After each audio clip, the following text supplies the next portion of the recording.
नमस्कार साथियों, अमरीश क्लासेस में आपका स्वागत है। तो हम लोग सुबह की क्लास में हम लोग साइंस कर रहे हैं और साइंस में हम लोग पहले फिजिक्स किया। फिजिक्स के बाद हम लोगों ने बायो कर रहे थे। बायो में हम लोगों ने कई सारे टॉपिक्स देखे। मान के चलिए आपकी 3 से 4 क्लास और होंगी बायो में। 3 से 4 क्लास और होंगी, उसके बाद आपकी बायो समाप्त हो जाएगी। यही है आपका बायो का इम्पोर्टेंट क्वेश्चन। तो उसी में एक और छोटा सा टॉपिक है जो इम्पोर्टेंट है और आपके एग्ज़ाम में कई बार पूछा जाता है, पौधों में लगने वाले रोग। कई बार आपके एग्ज़ाम में पूछ लेते हैं। तो मैं आज कुछ क्वेश्चन कराऊंगा, इनको ध्यान से देखिएगा। पौधों में लगने वाले रोग से संबंधित क्वेश्चन, तो ध्यान से देखिएगा। आपका पहला क्वेश्चन है करनाल बंट एक बीमारी है। करनाल बंट एक बीमारी है, धान की, मटर की, राई की या गेहूं की?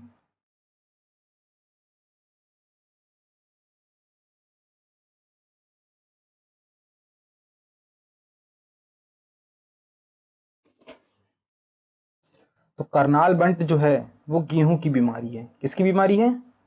आपका राइट आंसर होगा गेहूं की, करनाल बंट। ये इसको आंशिक बंट भी कहा जाता है। ठीक है। टिल्टिया इंडिका, टिल्टिया इंडिका कवक के कारण यह बीमारी होती है। किसके कारण होती है? टिल्टिया इंडिका। और इसमें होता क्या है? फूल आने पर दानों को संक्रमित कर देता है। यह चूर्ण बीजाणुओं के अत्यधिक उत्पादन के माध्यम से अनाज की गुणवत्ता को कम कर देता है और जो अनाज की उत्पादों का रंग खराब कर देता है, तो दिखने में खराब लगने लगता है। और जब अनाज का रंग दिखने में खराब होगा तो ऑब्वियस सी बात है वो बाजार में उस सही दाम में नहीं बिकेगा। करनाल बंट। अगले क्वेश्चन को देखेंगे। गेहूं से संबंधित रस्ट रोगों पर कार्य करने वाला, गेहूं से संबंधित रस्ट रोगों पर कार्य करने वाले वैज्ञानिक कौन है? SC. Volt, KC. Mehta, Birbal Sahani, DD. Pant. गेहूं से संबंधित गेहूं से संबंधित रस्ट रोग पर कार्य करने वाले वैज्ञानिक का नाम।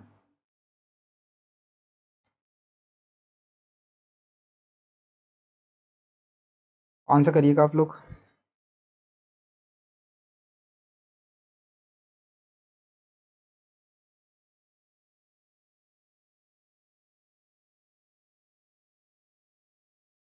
तो आपका राइट आंसर क्या होगा? राइट आंसर होगा के.सी. मेहता। राइट आंसर होगा के.सी. मेहता। तो ये रस्ट रोग क्या है? अब इस रोग के बारे में जानते हैं। यह फफूंद और अन्य सजातीय पत्तों के पर धब्बे के रूप में और तनों पर लग जाता है। तो फफूंद जैसी गेहूं में लग जाती है कुछ, फफूंद जैसी, यही है आपका रस्ट रोग। फफूंद जैसी गेहूं पे लग जाती है ना, तो यही है आपका रस्ट रोग। अगले क्वेश्चन को देखेंगे। पादप रोगों का सबसे उत्तरदायी कारक कौन है? पादप रोगों का सबसे उत्तरदायी कारक कौन है?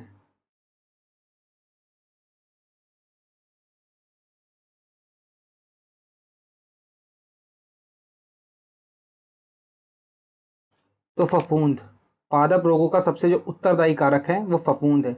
जीवाणु, विषाणु, प्रोटोजोआ नहीं, फफूंद, फंगस। आज जो आपकी क्लास हो रही है वो थोड़ी कम टाइम की होगी, क्योंकि थोड़ी सी व्यस्तता के कारण हम ज़्यादा टाइम नहीं दे पाए। अगले क्वेश्चन को देखेंगे। पौधों को रोग प्रतिरोधी बनाया जाता है। पौधों को रोग प्रतिरोधी बनाया जाता है तापीय क्रिया के द्वारा, हार्मोन्स क्रिया से, जंगली किस्मों से प्रजनन करा के, या फिर कोल्विसिन क्रिया से। तो रोग प्रतिरोधी, जंगल में देखो पौधों में दवाई छिड़कने के लिए तो कोई है नहीं। ऐसा तो नहीं जंगल में कोई दवाई छिड़की जाती हो। और जंगली पौधे जो होते हैं थोड़े से, मतलब आम भाषा में कहें तो थोड़े से बेशरम टाइप के होते हैं। तो जब जंगली पौधों से हम प्रजनन करा देते हैं, पौधों का उनको क्रॉस करा देते हैं, तो क्या होता है कि उनके अंदर जो रोग प्रतिरोधक क्षमता है वो बढ़ जाती है। भाई जंगल में कोई दवाई छिड़कने तो जाता नहीं है, उनकी रोग प्रतिरोधक क्षमता वैसे भी बहुत इम्प्रूव है। मान लीजिए कोई आदमी दवाई नहीं खा रहा है, कभी दवाई किसी ने नहीं खाई है, उसकी रोग प्रतिरोधक क्षमता ज़्यादा होगी,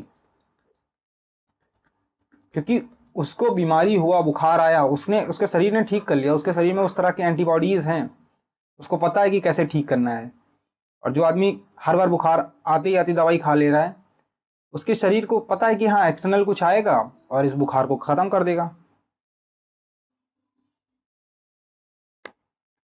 छोटी छोटी बातों पे इसलिए मना करते हैं दवाई नहीं खानी चाहिए। हरित बाली रोग किस फल से संबंधित है?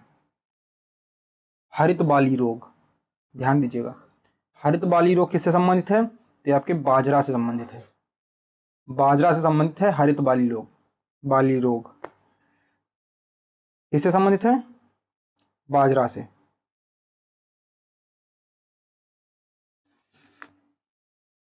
और ये होता किससे है? तो ये आपके लिए इंपॉर्टेंट नहीं है।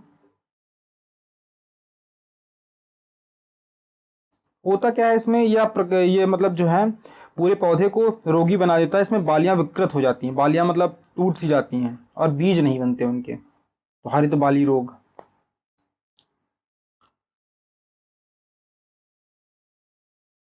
अगला क्वेश्चन देखेंगे, टिक्का रोग किस फसल से संबंधित है?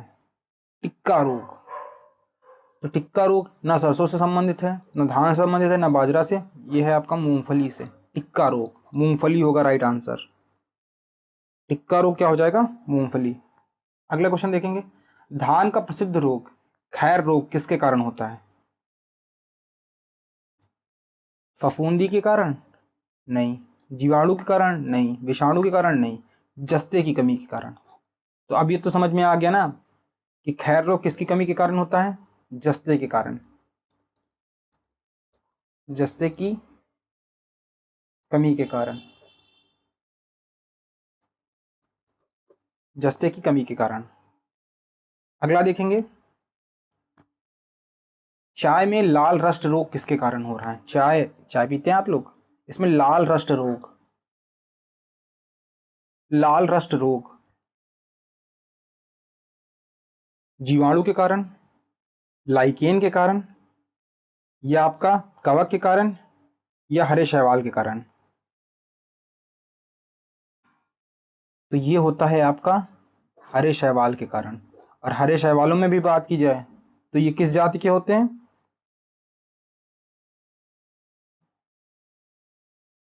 देखो आप लोगों के लिए कारण जानना इनका इंपॉर्टेंट नहीं है। सेफलोरोस जाति के शैवाल होते हैं। अब यहाँ कहाँ तक याद रख पाएंगे इसको? इस नाम, ऐसे नामों को आप कहाँ तक याद रख पाएंगे? तो आपके लिए बस ये है कि बीमारी, और वो बीमारी किस फसल से संबंधित है, ये समझ लीजिए। जैसे चाय में लाल रस्ट रोग हो रहा है, किसके कारण हो रहा है? तो हरे शैवाल। अगर हम जाएंगे सेफलोरोस जाति के शैवाल के कारण, तो ये हमारे लिए बहुत ऊपर के लेवल का हो जाएगा और इस लेवल के क्वेश्चन आपके एग्जाम में आएंगे भी नहीं। बट मैं एडिशनल आपको बता देता हूँ ताकि आपको जानकारी रहे, या जिसको ज़्यादा जानकारी है या किसी के एग्जाम में इसी के ओरिएंटेड ज़्यादा क्वेश्चन आ रहे हैं तो उसको एडिशनल जानकारी हो जाए। पर ये आपके एग्जाम में ऐसे इतना इतना नहीं डीप जाएगा, आपसे ऊपर ऊपर का ही पूछेगा। अब ये पूछेगा नींबू का कैंकर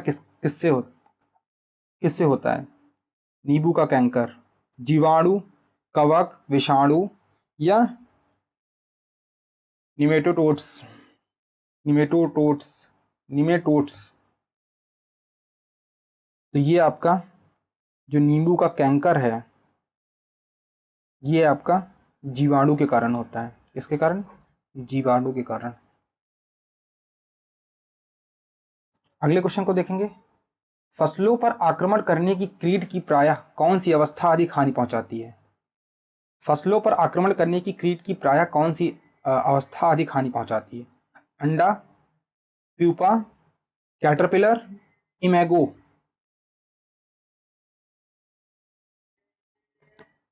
तो ये आपकी कैटरपिलर है। कैटरपिलर, कैटरपिलर होगा आपका राइट आंसर। फसलों पर आक्रमण करने की कीट की प्रायः अधिक जो हानि पहुंचा रही है वो कौन सी अवस्था है? कैटरपिलर। कैटरपिलर जो है वो फसलों को ज़्यादा नुकसान पहुंचा रहे हैं। जो कीड़ा है कोई भी, अब आप समझे नहीं होंगे तो मैं आपको आसान भाषा में समझ, कीड़ा है, कीड़ा अंडा फॉर्म में भी रहता है, प्यूपा में भी रहता है, कैटरपिलर में भी रहता है, इमेगो फॉर्म में रहता है। तो कौन सी अवस्था सबसे ज़्यादा नुकसान पहुंचा रही है? तो कैटरपिलर अवस्था।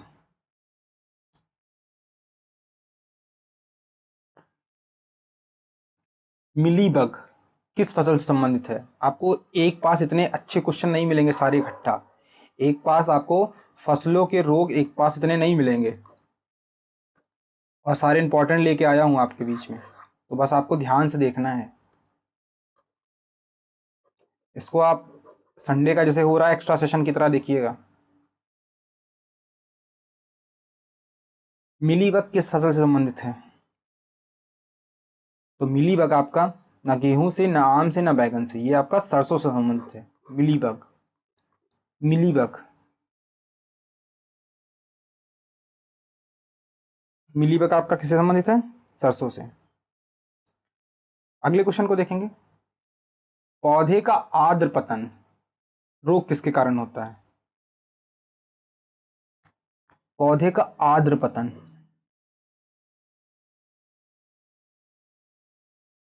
आंसर करिएगा। अब देखिए ये कारण वाले इंपॉर्टेंट था तो मैंने उसको ले लिया। पीथियम डिबेरिनियम या पेरोना स्पोला पैरासाइटिका या पाइटोथोरा इन्फेक्टस या फिर एल्बुगो कैंडिडा। अब देखिए ऐसे नाम है इनसे लिया नहीं जा रहा है।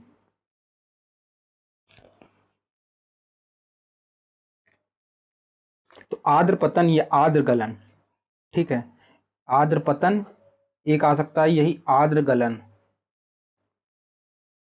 आर्द्र गलन, ठीक, आर्द्र गलन भी आ सकता है।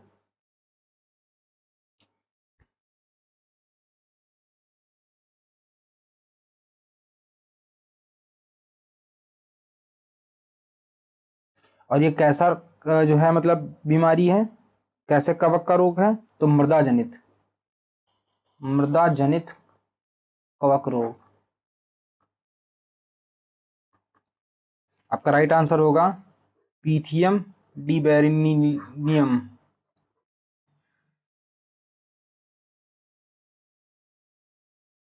अगले क्वेश्चन को देखेंगे। सिटस कैंकर है,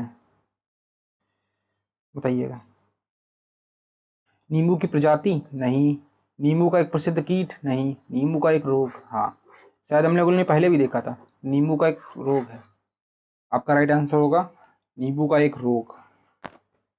अगले क्वेश्चन को देखेंगे। निम्नलिखित में से कौन कवक जनित पादप रोग नहीं है? निम्नलिखित में से कौन कवक जनित पादप रोग नहीं है? मूंगफली का टीका रोग, गन्ने का लाल सड़न रोग, बाजरा के ग्रीन ईयर रोग या तंबाकू का मोजैक रोग। अब देखो जो नहीं वाले क्वेश्चन हैं वो बहुत इंपॉर्टेंट होते हैं, तो मतलब क्या हुआ, बाकी या एक है आपके, बाकी नहीं है, तो ये सारे आपके कैसे हैं? कवक जनित पादप रोग। अब आपका एक क्वेश्चन से 4 क्वेश्चन तैयार हो रहा है। आपसे पूछे मूंगफली का टीका रोग कैसा है? कवक जनित पादप रोग है।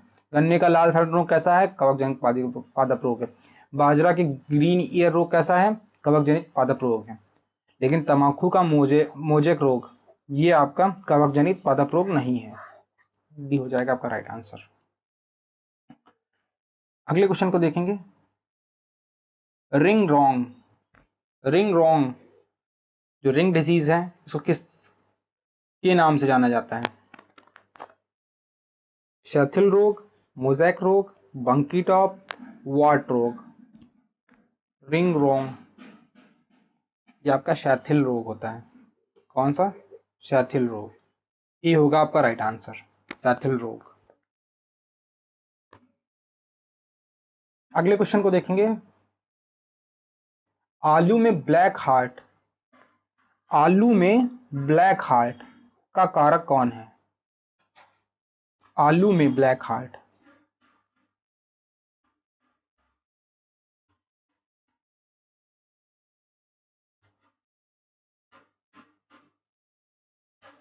तांबे की कमी, पोटेशियम की कमी, ऑक्सीजन की कमी या बोरान की कमी? तो आपका राइट आंसर होगा ऑक्सीजन की कमी। O2 की कमी से आपका जो है आलू में ब्लैक हार्ट रोग हो रहा है। निम्नलिखित में से कौन सा एक सही सुमेलित नहीं है? धान, हरित बाल, बाजरा, अरगट, मटर, पाउडरी गिल्डयू, चना, उकटा,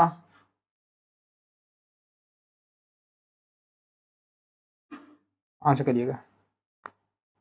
धान हरित बाल, धान हरित बाल,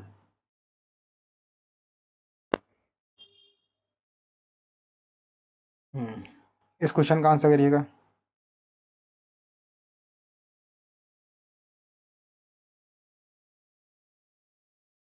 क्या क्वेश्चन है आपका?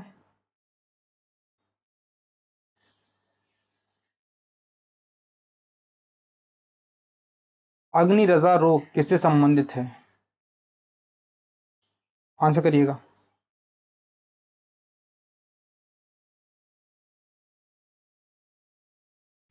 अग्नि रजा रोग किससे संबंधित है? सेब से, नारंगी से, अंगूर से, नारियल से? तो ये आपका सेब से संबंधित है अग्नि रजा रोग। अग्नि रजा रोग सेब से संबंधित है। एक आप कॉपी में लिखिएगा, एक तरफ रोग और लिखिएगा संबंधित फसल, और जो मैंने आपको बताए हैं इन्हें ही नोट कर लीजिएगा। एक तरफ रोग, एक तरफ संबंधित फसल, ऐसा करके लिख लीजिएगा। अगले क्वेश्चन को देखेंगे। गन्ने का लाल सड़ांध किसके कारण बनता है?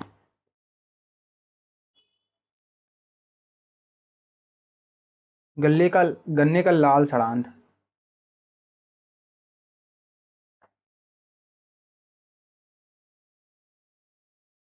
तो ये है आपका कॉलेटोटाइकम फेलकैटम, ये होगा राइट आंसर आपका।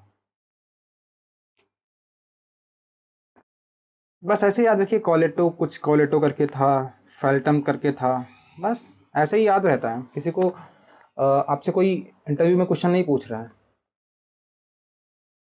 ना इंटरव्यू में आप इतना सटीक आंसर कर पाएंगे, ये भी मैं बता दूं, कोई नहीं कर पाएगा। मूंगफली में होने वाला टिक्का रोग किसके लिए उत्तरदायी है? टिक्का रोग के लिए उत्तरदायी कवक कौन सा है? मूंगफली में होने वाले टिक्का रोग के लिए उत्तरदायी कवक कौन सा है? सार्कोस्पोरा, पर्सोनेटा, कोलेटोटिकम फाल्केटम, क्ले पर प्यूरिया या पॉक्सीनिया गैमिनेस? आंसर करिएगा।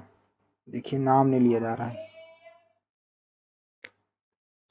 सर्कोस्पोरा पर्सोनेटा, ये होगा आपका राइट आंसर, ये होगा आपका राइट आंसर। अगले क्वेश्चन देखेंगे।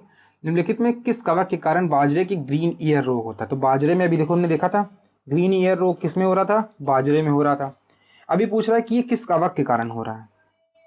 ये आपके एग्जाम के लिए इतना इंपॉर्टेंट नहीं है, पर मैं फिर भी बता देता हूँ। स्कैलोस्पोरा ग्रेमिकोला, पर ये इतना इंपॉर्टेंट नहीं है, इंपॉर्टेंट नहीं है।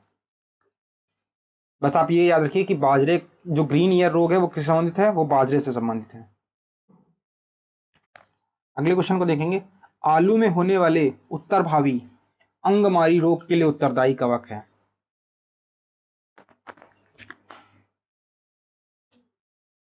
तो ये आपका है फाइटो फैक्टेटस।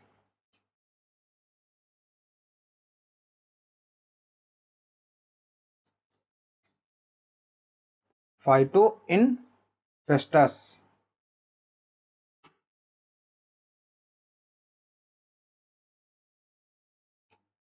अंगमारी रोग, आलू, आलू, तो ये भी आपके लिए इतना इंपॉर्टेंट नहीं है। मेन बात मैं क्या कर रहा हूँ कि आपकी साइंस की मॉर्निंग में 9:30 से क्लास चल रही है, तो ये तो आपकी ऐसे ही चलती रहेगी। शाम को आपकी हिस्ट्री की क्लास चल रही है 6 बजे। अच्छा, किसी को टाइमिंग से लेके कुछ इश्यू हो, टाइमिंग से लेके कुछ दिक्कत हो तो बता सकता है, तो फिर हम लोग टाइम शिफ्ट कर सकते हैं उस हिसाब से। बाकी जो लोग इस क्लास को नहीं देख पा रहे हैं, बाद में देख रहे हैं रिकॉर्डेड, वो लोग भी देखें और उसको शेयर करें। मैं देख रहा हूँ इस बार काफ़ी कम लोग क्लास फॉलो कर पा रहे हैं, तो यही टाइम है, इस टाइम पे कोई नहीं पढ़ रहा है, इसी टाइम पढ़ने का सही टाइम यही है। इलेक्शंस चल रहे हैं तो एग्ज़ाम हो नहीं रहे हैं, फिर शादियों का सीज़न चल रहा है, तो इस समय किसी का पढ़ने का मन नहीं कर रहा है, तो यही एक टाइम है, यही एक मौका है आगे बढ़ने का, आगे निकलने का। तो आई होप आपको ये बात समझ में आई होगी। तो बस आज की क्लास को यहीं ख़त्म करते हैं, मिलते हैं नेक्स्ट क्लास में। Thank you so much.